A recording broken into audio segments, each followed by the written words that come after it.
watching A Dyer-Situation. Today we are going to see Mama, and because we didn't start off in a room together, we are now outside of the theater recording our little before thing. So, by the trash cans. By the trash cans, yes. It's not exactly the most dignified area, but we're making do. So what do you guys think the movie's going to be like? It's a PG-13 horror film. I think it's either going to suck or do at least. I think it will suck. Well, I just remember, like, I watched the trailer yesterday. I'd never really heard of it before, but I watched the trailer, and, like, for the first maybe 30 seconds, I was like, wow, okay, so some sort of dark psychological thriller, right? These little girls who have been secluded all their life, and, oh, no, paranormal activity crap. Okay, this is gonna suck. Yeah. It just makes me disappointed, because that actually did look like an actual scary idea and stuff, but no, they're just making this kind of. Also, since the plot is heavily reliant on child actors, I also don't have help for it. Oh god. So it's gonna be like Phantom Menace Center. Yeah. Home Alone. Oh, that's mine. Okay. So that's about all we got. We'll see you in an hour at this spot. Approximately in a couple hours. By the trash cans. Yes, by the trash cans. And we're back. Right, that was terrible. But anyway, let's go a little bit more in depth. What do you guys think? Two main complaints. The transitions are horrid. Just bad beyond belief. And also very random. And also the exposition is basically the same thing. Bad and random as hell. Yeah, like for transitions, like it could be like somebody screaming like in terror, and then suddenly it would cut to like somebody playing in a rock band.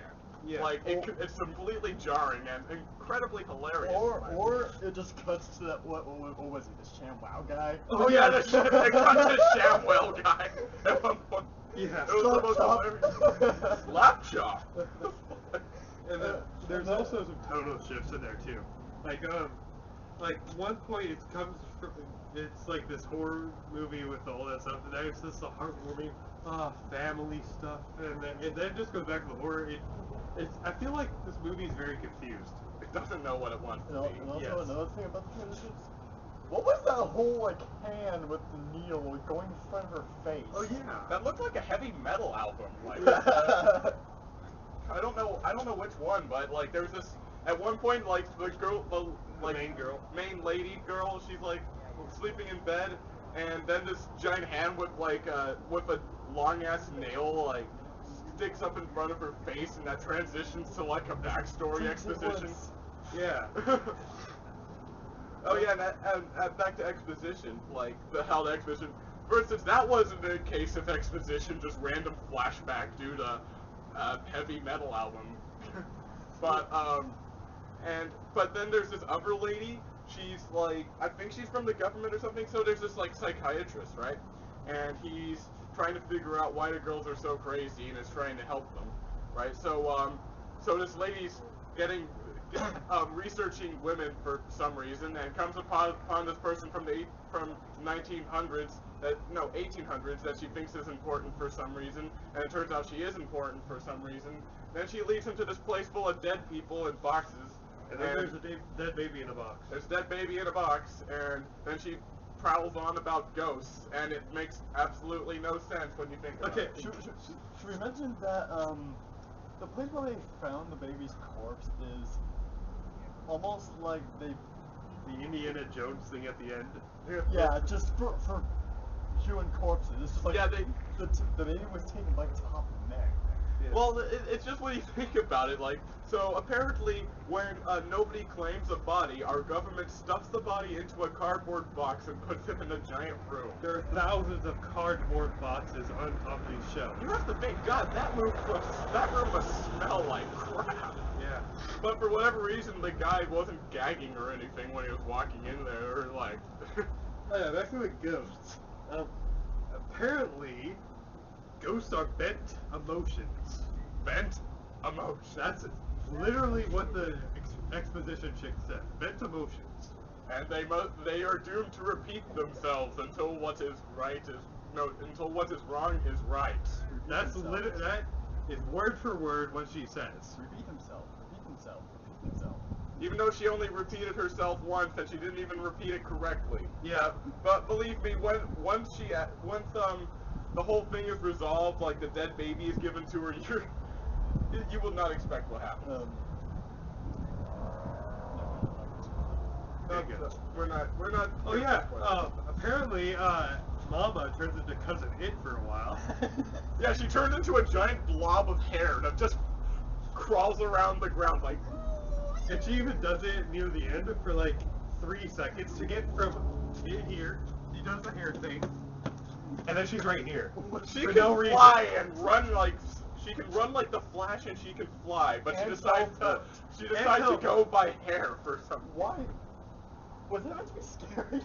I think so, because everyone in the theater cracked up. I mean, we were the ones that were laughing the most, but like everyone cracked up at that part. Of course, there's like 8 people other us in there. Not to mention, she's basically an anti-gravity ghost. Her hair with all like. Well, because she drowned, I thought. Maybe. That's kind of why I thought like her hair was so wavy stuff. Oh yeah. Yeah.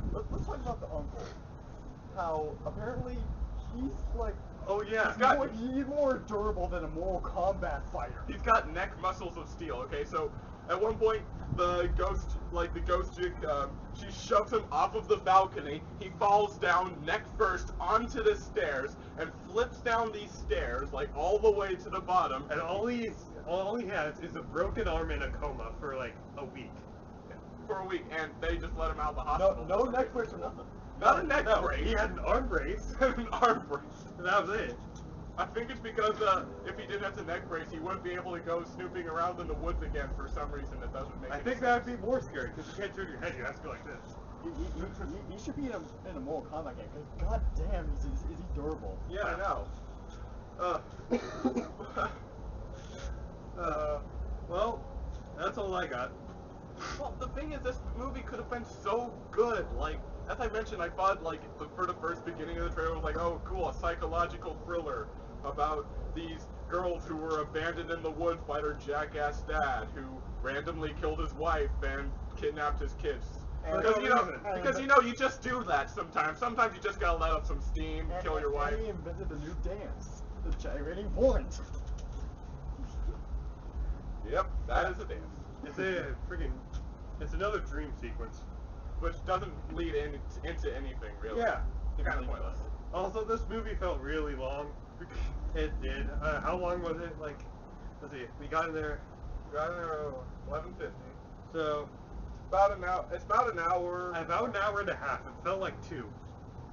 Oh man.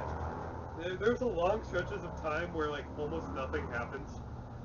And also, I just want to say, I think the girls were secretly trying to kill the female protagonists. I mean, they said they didn't want to hurt her, but apparently they continued showing her affection and making the ghost jealous. Even though they know that showing affection for other people makes it jealous. So, honestly, for the most part, for most of the movie, up until she started like actually killing people, I thought the ghost was actually a pretty decent person. I mean, their jackass father abandoned them in the woods and was about to shoot them in the back of the head. Also, and then she just grabs them and flies off, and then she takes care of them. She raises them, albeit terribly, but she does raise them. oh yeah, the jackass father's license plate says #1 dad on it. Yeah. It says #1 dad. Just let that sink in. First time we see him, he has crazy eyes and he has blood on his. Also, he's face. popping pills. Popping pills. No, actually, he's not popping pills because the pill pop. Yeah, because he popped so many pills. What else? Oh yeah. What a surprise! The kid actors were decent, at least throughout the. Not the first part though. Okay. Not the first part Okay, at all. I was about to say through the last 3 quarters. Yeah. But it doesn't help the writing at all. Freaking dumbass kid. Yeah, You'll see if you watch it. You'll see the climax.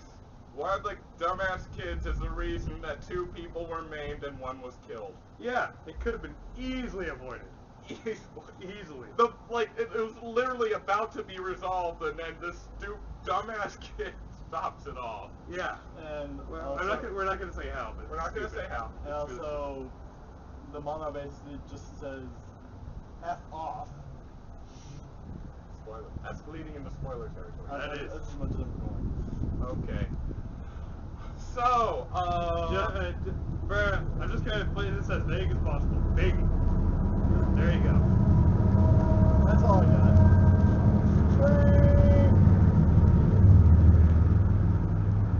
and then the camels came in, and it was really weird. So, what did you guys think? Terrible movie. Yeah, terrible movie. My PG-13 thing kind of came to fruition. It's a not really good movie. At best, if you're optimistic, you would consider it decent. It did have some decent character development, I'll say that. Oh. Yeah. Like there was some bonding between the chick. I'm just gonna say the mother, not the mama, but the mother, which is really not the mother, but that chick, and the little girls. There was some good bonding. So that's about it. Oh yeah, I have one more thing. The jump scare is bad. Okay, so yeah, and I'm mostly just disappointed. It could have been so good, but you know they didn't give a crap. It could have been like the next, I don't even know, Texas Chainsaw Massacre. It could have been a next one of those, like where it's actually a good fucking horror movie. You know, like all 3 of them, I suppose. We need more fun horror movies, like freaking Nightmare on Elm Street. Yeah, we need more of those. We need more people with randomly long arms. You Yeah. know. Technically, there is another Texas Chainsaw Massacre. It's called Texas Chainsaw. I'll do that to you too. But anyway, I'm Glenn Dyer, and you have been watching a Dyer-Situation. God, this looks